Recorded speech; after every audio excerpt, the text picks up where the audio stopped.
¿Qué tal? Pues estamos de regreso y de veras muy contentos por las presencias que vamos a tener el día de hoy y desde luego pues la primera que a mí me da mucho gusto, nos conocimos hace muchos años, ya no quiero decir cuántos, David Huerta, poeta, con orígenes guanajuatenses, aunque ya un poeta nacional, ¿no? Global. David, bienvenido a esta revista de la UNA aquí en Zona Franca. Muchas gracias. Kenia Velázquez. Hola, buenas tardes, muchas tal? gracias. Hoy empieza el homenaje a tu papá, Efraín Sí. Huerta, aquí en la FENAL. Sí, mira, el Fondo de Cultura Económica publicó 6 años después de que mi padre murió. Él murió en 1982. Entonces el fondo publicó en 1988 su poesía completa. Eso de poesía completa es una frase un poquito problemática porque de repente aparecen poemas que no se conocían y hay que recogerlos, en una servilleta o algo así. Ándale. Generalmente, en realidad, en periódicos en los que mi papá publicaba, se entusiasmaba y entonces, por ejemplo, aquí hay un caso de entusiasmo que les va a llamar mucho la atención. Creo que todos recordamos, o muchos recordamos, al gran director de cine Emilio Indio Fernández. Sí. Él dirigió a María Félix, cuyo centenario de nacimiento también se celebra en Este 2014. El Indio Fernández dirigió a María Félix en una película muy hermosa que se llama Enamorada. Ajá. ¿La recuerdas? Sí. Cuando Efraín Huerta hizo la reseña de esa película para el periódico, se entusiasmó y entonces escribió un poema que se llama, que es el corrido de la enamorada, al que se le ha puesto música en estos tiempos, en estos últimos meses. El poeta Eduardo Langagne, que es un músico consumado, gran guitarrista y un cantante muy entonado, le ha puesto ¿Y eso música. no venía en las obras completas del fondo de...? No venía, de entonces se tuvo que integrar el corrido de la enamorada. Tener que volver a comprar. Exactamente, Pues sí. qué bueno. Yo lo he comprado un par de veces. Sí, y entonces, además de que se va a integrar en la poesía completa publicada por el fondo, se va a hacer un estreno mundial hoy en la feria. En la FENAL.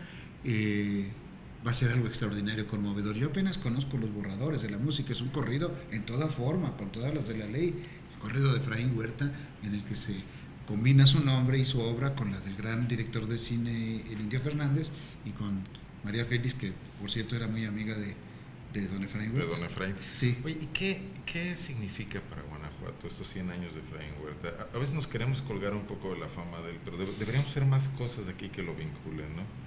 Bueno, mira, yo creo que tenemos algo que es fundamental aquí en León, que es la librería del Fondo de Cultura Económica, que se llama Efraín Huerta, dirigida muy brillantemente por mi querido amigo Raúl Iván. Es un poco insignia de la cultura en León, ¿no? Sí, qué bueno, muy qué importante. Bueno qué sí. bueno escuchar eso. Yo no lo sé porque no estoy todo el tiempo aquí, yo qué más quisiera. Durante muchos años la única librería, el único Cuando era lugar. chiquita, Ajá. Sí. y Raúl apenas cabía ahí en medio de los libros. Sí. Por la calzada. Pero se era lo abrió la único que librería había. Efraín Huerta y a los pocos meses Gandhi abrió No, el bueno, sótano. Ya allá en el campestre, Sí, pero sí era... No, cuando se le llamó Efraín Huerta Sí, y se le dio un sí, edificio sí. digno y un espacio digno, eso motivó...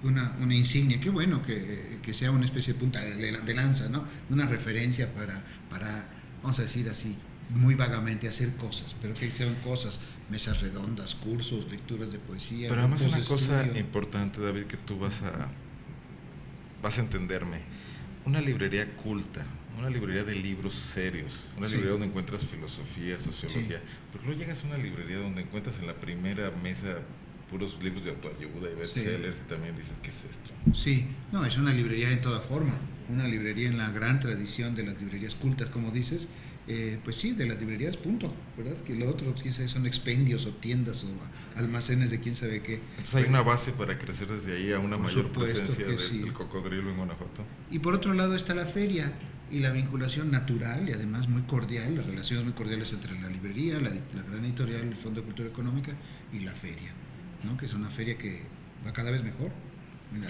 Y bueno, por si alguien no conoce la obra poética de Efraín Huerta, pues vamos a regalar libros, ya saben, en nuestras redes sociales, que pidan. Habría que decirle a Raúl que trajera una de las obras completas, pero bueno, ya lo comenzaremos después. Sí, bueno, pero es un buen comienzo con este libro. David, y además, usted viene a presentar... Háblale de tú, por favor, es un joven, es un chavo. Tú vienes a presentar tu propia antología poética, 30 años de trabajo. Sí, mira, es una compilación de libros, son 40 años. 40.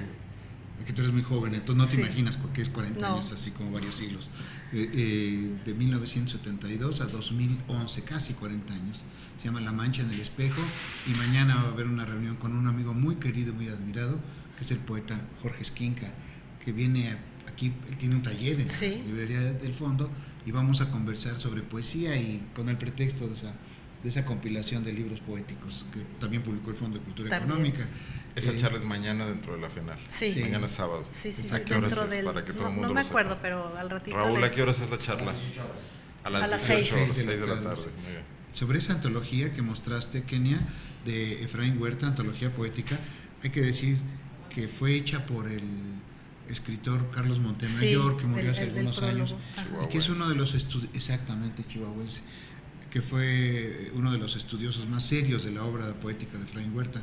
Y esta antología pues es muy hermosa, se publicó en una colección universitaria de libros que animó y echó a andar el Fondo de Cultura Económica.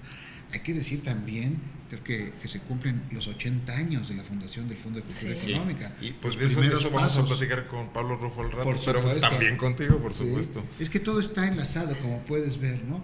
Allá afuera está Francisco Hinojosa, que es uno de los autores favoritos entrañables del Fondo de Cultura Económica, una persona que nos ha abierto los ojos a todo un mundo de imaginación, ¿no? Ya viene ahorita para acá también.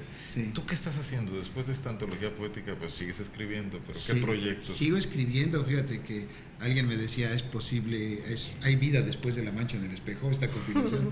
Y sí, publiqué el año pasado en Barcelona un libro con un artista plástico que se llama Frédéric Amat. Es un libro de arte muy, muy interesante, muy de vanguardia, que se llama Los Grandes Almacenes, y sigo escribiendo poemas, mano. Ya es un abuso. David, y el mundo digital de hoy, las redes sociales, ¿te llama la atención? ¿Te dicen algo? ¿Ves ahí retos o diferentes? No sé, mira, no he tenido tiempo de asomarme a las redes sociales, me intimidan un poco, no soy una persona que necesariamente hable mal de las redes sociales porque lo ignoro todo de ellas, pero con el correo electrónico... experiencia de los blogs que muchos escritores consulto blogs, los leo los blogs, pero yo soy de la generación del papel, mano, de los libros, de los cuadernos, para mí es una delicia. Claro. Es decir, soy una reliquia de la batalla pasada, Kenia. No, yo también pienso que se disfruta más el libro. Pero yo pienso que 140 caracteres pues es un poema mínimo si se supieran ejecutar con eficacia poética, ¿no? Ese sí se puede, eso es muy difícil, porque lo que he leído, lo que no me ha dejado tan contento, pero adelante, yo creo que hay unas posibilidades inmensas, ¿no?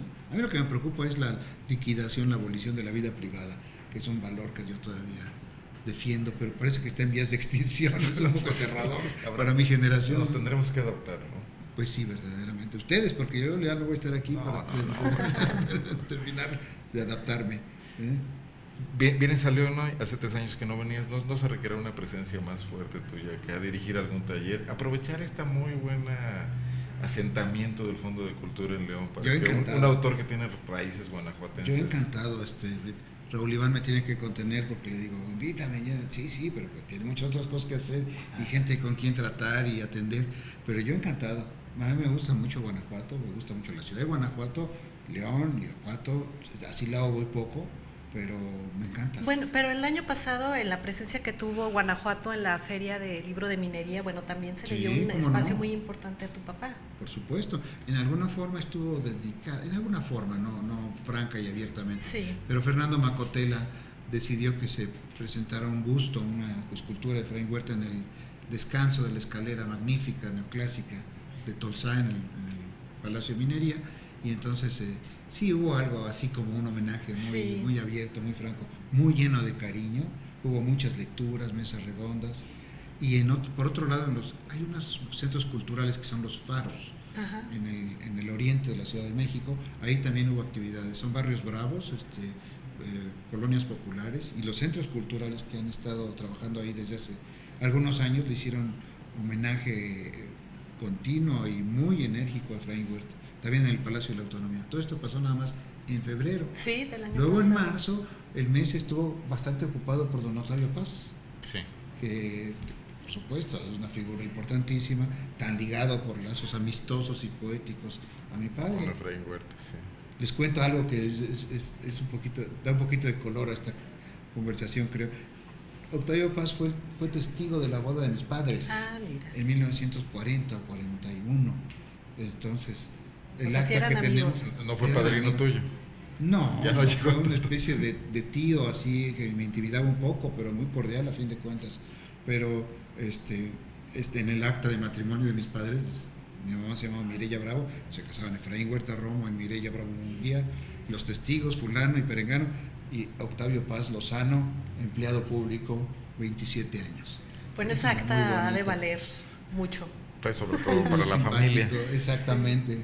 Oye, David, ¿cómo ves el estado de la poesía y de la literatura en este México del siglo XXI, tan agobiado por muchas otras cosas, sobre todo por esa baja en el nivel educativo que se refleja en una cosa que nos debería alarmar a todos, que es el idioma español con muchas deficiencias en nuestras escuelas? Sí, mira, a pesar de todo... Por los lectores, por todo esto, ¿no? A pesar de todo, escribir poesía es una de las cosas que se hacen realmente bien en este país, y así ha sido desde antes de la llegada de los españoles, con el rey poeta Nezahualcóyotl y una gran cantidad de poetas que estudió y antologó el maestro León Portilla. Pero a partir del siglo XVI, México ha sido un país de pintores, de poetas, ¿sí? Y es algo que te digo, constantemente se ha hecho. ¿Qué bien. jóvenes ves hoy que estén continuando esta tradición? Yo ya soy sesentón, entonces los que son jóvenes para mí tienen ahora 40 años, ya tampoco se cuestan al primer hervor. Pero mira, tengo muy presente a un poeta de Guadalajara que se llama Luis Vicente Aguinaga, pero ya no es tan joven, ¿verdad? Entonces estoy un poquito perdido. Luis Felipe Fabre, México, Óscar de Pablo, una poeta extraordinaria que ganó un premio hace poco que se llama Paula Abramo, muy muy buena. Ellos sí son jóvenes, muy muy jóvenes, bueno, como 30 años más o menos. Los premios de poesía, el Nacional de Aguascalientes, siguen vivos, siguen vigentes, siguen Creo motivando cosas también. Creo que sí. Y los lectores, el encuentro entre los poetas y los lectores. Eso es interesantísimo, aunque es muy difícil de investigar. Es decir, hay que hacer encuestas, hay que averiguar. Decimos, por ejemplo, que la gente no lee poesía porque inferimos del hecho de que no compra libros de poemas en las librerías, que no los tiene y que no los lee. Pero yo he comprobado numerosas veces que los libros de poesía están en las casas y que están ahí desde hace varias generaciones y que se leen. Entonces se lee mucha más poesía de la que creemos con nuestros instrumentos de indagación sociológica o estadígráfica o yo no sé qué. Pero se lee mucha poesía, se memoriza mucha, se sabe mucha poesía. Ahora la encuentras también en internet, tú googleas David Huerta y se encuentras ahí tus poemas. Sí, yo utilizo mucho. Hay un grado web de la escritura también. Exactamente. Yo he hecho mano de los recursos que me ofrece la red para averiguar cosas y poner, sobre todo, algunas cosas en relación con las otras, que es una de las labores principales. Entonces no eres tan del papel, como decías. No, yo estoy al margen de las redes sociales. A eso nada no le he más. entrado. Sí, casi nada más. Utilizo el correo electrónico, la web, con la red, con asiduidad. Todos los días es parte de mi vida. Pero con el teléfono, los encuentros personales y el correo electrónico tengo satisfechas mis comunicaciones, mis obligaciones de comunicación. Sí. ¿Medios de comunicación estás escribiendo en algunos periódicos? Estoy escribiendo hace ya muchos años en el Universal y desde hace ya varios años también, 7, 8 años, en la revista de la universidad, que es un medio de comunicación impreso con sus ciertos alcances, una revista culta, como decíamos hace rato. Ahí tengo una columna que se llama Aguas Aéreas. Pero no te metes mucho en temas de política, ¿o sí? No, perdón, ya que hace no. tiempo que no te leo. Estoy mostrando mi ignorancia. No, pero qué bueno. No tienes cosas mejores de qué ocuparte. Pero la política la dejé después de 13 años de escribir. Era muy desconsolador. Me llenaba de angustia. Y yo no lo sabía además porque estaba metido toda la semana tratando de buscar el tema o de perfilar bien lo que debería yo decir en mi artículo de la siguiente semana. Y después, cuando dejé el comentario político, la verdad es que descansé. ¿Fue la mejor terapia? Sí, dejarlo y entonces dedicarme pues a lo que es más, lo que es mío realmente, la literatura, los libros, ¿no? Claro, la política es de interés de todos, pero mejor hice bien en dejar así. No, yo creo que sí, otros no podemos. Oye, muchísimas gracias, sobre todo Gracias por venir hasta acá, Sí. es una deferencia y No, sí, por estamos Dios, muy contentos. yo agradezco mucho la invitación y qué gusto celebrar los 100 años de Efraín Huerta.